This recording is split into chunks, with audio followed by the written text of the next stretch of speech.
गंदम का बेहतरीन वक्त काश्त 1 से 30 नवंबर तक है।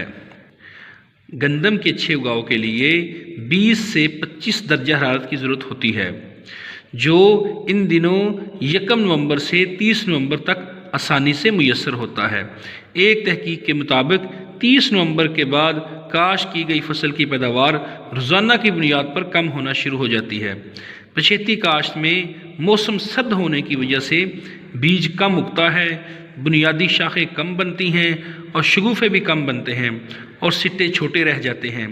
एक अंदाजे के मुताबिक जो गंदम की फसल 10 नवंबर को काश्त की जाए, इसकी पैदावार 52 मन या इससे ज़्यादा आती है, और जो गंदम की फसल 25 नवंबर को काश्त की जाए, इसकी पैदावार 47 मन तक आती है, और जो गंदम की फसल 10 दिसंबर को काश्त की जाए, इसकी पैदावार 43 मन से ज़्यादा नहीं आ सकती, और जो गंदम की फसल 25 दिसंबर को काश्त की जाए, इसकी पैदावार 34 मन से ज़्यादा नहीं आ सकती। बेशक आप जितना मर्ज़ी ज़ोर लगा लें, जितनी मर्ज़ी खादें डाल लें, 2-3 सालों से ये बात मुशाहदे में आई है कि जो गंदम की फसल लेट काश्त की गई हो, इस पर कुंगी का हमला ज़्यादा होता है और पैदावार में कमी आती है। इसलिए हम गंदम की बरवक्त काश्त से कुंगी की बीमारी से बच सकते हैं। कुंगी का हमला आम तौर पर 10 फरवरी के बाद शुरू होता है। अगर गंदम की बिजाई 1 से 7 नवंबर तक कर ली जाए, तो कुंगी का हमला शुरू होने से पहले सिट्टों में दाना बनने का अमल शुरू हो चुका होता है। इसलिए गंदम की पैदावार में इतनी ज़्यादा कमी नहीं आती। लेकिन अगर गंदम की बिजाई दिसंबर के महीने में की गई हो, तो गंदम के सिट्टे में अभी दाना बनने का अमल शुरू नहीं होता।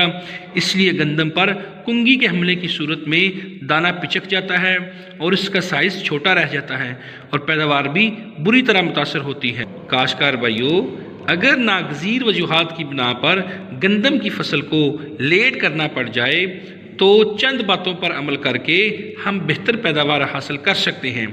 अगर बिजाई लेट हो जाए, तो गंदम का शरा बीज बढ़ाकर हम पैदावार को बढ़ा सकते हैं। लेट काश्त की सूरत में हमें 55 से 60 किलोग्राम बीज इस्तेमाल करना चाहिए।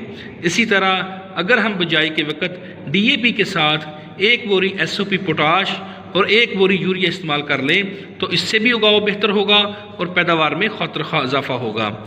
अगर गंदम की फसल लेट हो रही हो और ज़मीन की तैयारी करने का वक़्त भी ना हो, तो उस सूरत में ज़ीरो टिलेज ड्रिल के ज़रिए से गंदम को दहान के मुड्ढों के अंदर ही काश्त कर दिया जाए। इससे भी बेहतर पैदावार हासिल होती है। इसी तरह अगर बिजाई के वक़्त मुनासिब वक्त मौजूद ना हो, तो उस सूरत में ज़मीन को तैयार करके उसको पानी लगा दें और खड़े पानी के अंदर गंदम का छट्टा कर दें। इसको गप छट का तरीका कहते हैं। इस सूरत में 10 किलोग्राम बीज ज़्यादा इस्तेमाल होगा, लेकिन इसमें गंदम का उगाव बेहतर हो जाएगा और पैदावार भी बहुत अच्छी आएगी।